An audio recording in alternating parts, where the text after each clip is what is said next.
Wood. Lumber Incorporated! Hooray! Yay!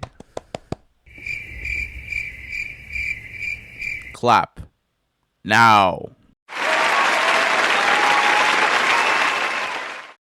Now, before I start yapping your ears off, I guess I should probably say what Lumber Incorporated is in the roughest way possible.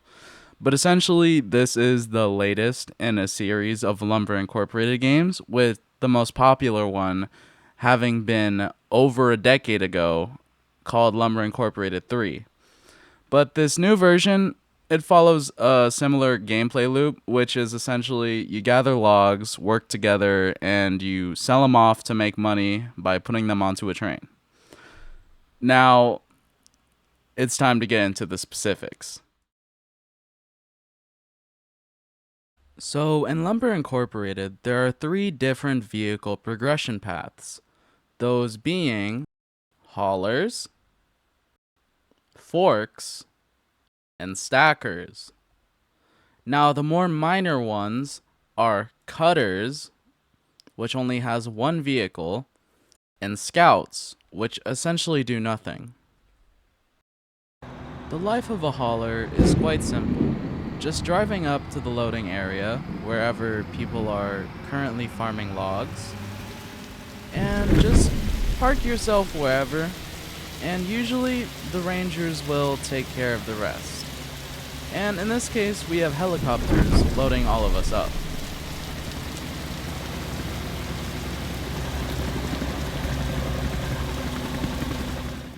After being loaded, haulers must drive back to the sawmill, and once there, they must unload whatever they have inside their bed.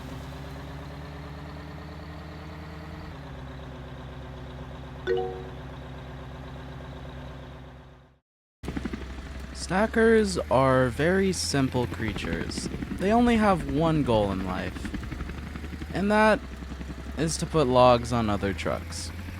That's all they do. Just a whole lot of whatever this is. I'm help. Okay, yeah, I went in. The controls for the stackers aren't very precise, to say the least. You can only raise and lower the claw in a single button press. There's no adjustability. And then, if you're trying to put in a log sideways, good luck. Oh yeah, and the other stackers, which are helicopter Game Pass vehicles, will steal from you. So if you are in a helicopter, and there are helicopters, you are never going to be able to do anything.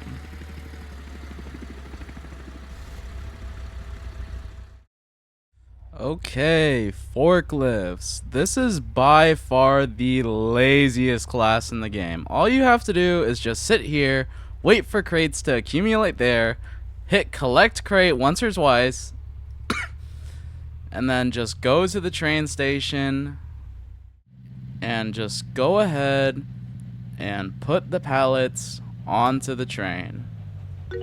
Over and over and over again until the train is full. And that just about covers vehicles. So, huh? What was that? Oh, I didn't cover the missiler? The one other main vehicle that was a cutter? Well, here's the thing, right? I'm a little too broke, and I couldn't afford it for this video.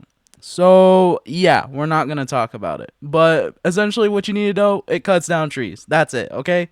Moving on.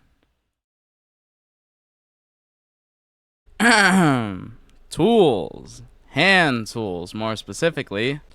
Okay, let's see. What tools do we have? Dumpster fire number 1. Dumpster fire number 2. Dumpster fire 3, 4, and 5. Oh, and the only good tool in the shop that's buyable for cash. And whatever this is. Oh yeah, did I mention this is actually the second best item in the game, and it's only buyable with Robux, and without it, if you don't have teamwork and people aren't helping you, then this is your only way out. Anyway, tools are to cut down trees by hand.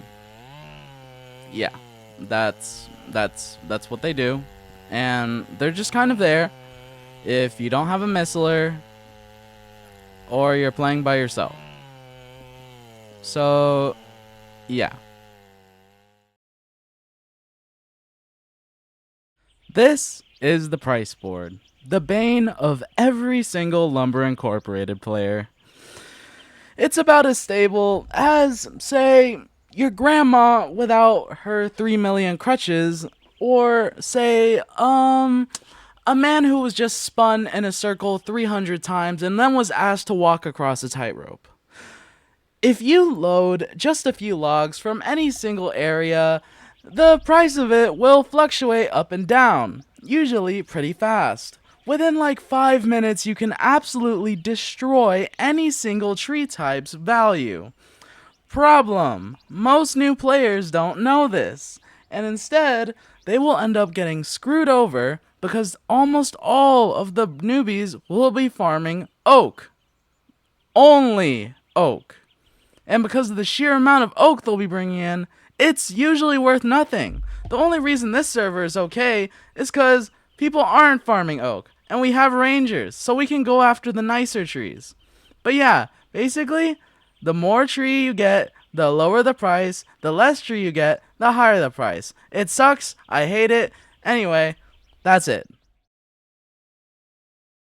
Okay, I'll go over this pretty quickly. So, since its launch, this is the very first event, and it is in honor of course, Halloween. And for this event, there are 3 kinds of event trees that are now cuttable around the map that will spawn during an event called the Blood Moon. You can tell there's a blood moon when the sky is red. I don't really have any footage of the Blood Moon right now because I haven't seen one in ages. You know, actually, you don't know, but because they nerfed it. They nerfed it into the ground. It barely shows up now. Anyway, during that blood moon, 3 kinds of trees will spawn. Those being ghostwood, bonewood, and veinwood. They all are worth more in successive order, and you will use the bones gained from those trees, which is the special kind of event currency from selling them, to buy stuff from the spooky store. In the spooky store, there are currently 3 items now: the crypto truck, the spooky lantern, and the soul rend axe. The spooky lantern is the least impressive looking item in the store, and it's also the most controversial item, as after the release of the crypto truck and the soul rend axe, the expectations of the player were set really high for what would the next limited item be. So after the spooky lantern was released, well, let's just say community feedback was not exactly positive, with an absolute outrage on the community Discord, which was honestly kind of hilarious to watch. But yeah, that brings me into my next topic: issues.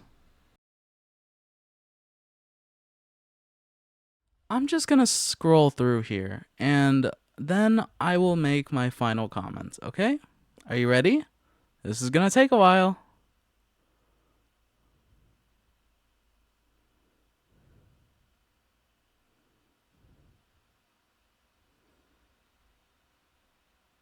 We're still going. We're still going. We're still going. Do you see this? Do you see this? Do you see how many bug reports are in here? This is a small game with a pretty small server. How are there this many bug reports? And don't even get me started on the suggestions. Oh no. Oh no. Oh yeah. Yeah, that's right. That's right. That's right. You see all this? All of this? All this? These are all the issues with the game. Basically, let me sum it all up for you. There's a hell of a lot of bugs because of how absolutely unpolished this game is. And then to have the cherry on top, it is so pay to win. The best forklift, you have to buy it. The best ranger slash stacker, the helicopter, you have to buy it with Robux. The best hand tool, right behind chainsaw, at least they give the people who actually play that much. Yeah, you have to buy it for Robux. All of it, Robux. And then when starting out the game, all these poor solo players and their little Timberwolves are struggling because, well, nobody wants to help them. They are all on their own, and it's just bad. It is bad. The payouts for those little logs are worth nothing. The grind is painful. The economy is screwed. And every single update, it just feels like the game is getting worse and worse. But despite all of that, I truly want to see this game succeed. But I just feel like even though it's relatively good right now, that if they keep going down this path, this game will die. And so I'm not saying don't play it. In fact, I'm telling you to go try it. It's good, but it has a lot of flaws. See you guys next week, or maybe a few months from now. Who knows? I'm really inconsistent. Bye.